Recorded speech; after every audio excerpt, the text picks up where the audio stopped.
تازہ ترین ویڈیوز کے لیے چینل کو سبسکرائب کر کے بیل آئیکن اور آل نوٹیفیکیشن پر کلک کریں تاکہ آپ کو ملے ہر خبر سب سے پہلے۔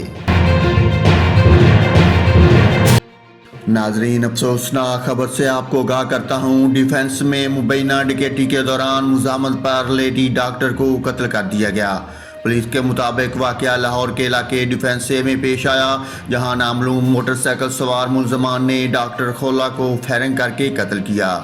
پولیس کا کہنا ہے کہ مقتولہ لیڈی ڈاکٹر کا پرس اور موبائل فون غائب ہے۔ پولیس ترجمان کے مطابق D I G operation Sohail Chaudhry نے لیڈی ڈاکٹر کے قتل کا نوٹس لے لیا۔ ڈی آئی جی آپریشنز نے سیف سٹی کیمروں کی مدد سے ملزمان کو ٹریس کرنے کی ہدایت کی ہے۔ ناظرین، ایک افسوسناک واقعہ لاہور ڈیفنس میں پیش آیا ہے، جہاں ڈکیتی کے دوران مزاحمت پر ڈاکوؤں نے فائرنگ کر کے لیڈی ڈاکٹر کو قتل کر دیا۔ لیڈی ڈاکٹر اپنی دوست کو ملنے ان کے گھر جا رہی تھی۔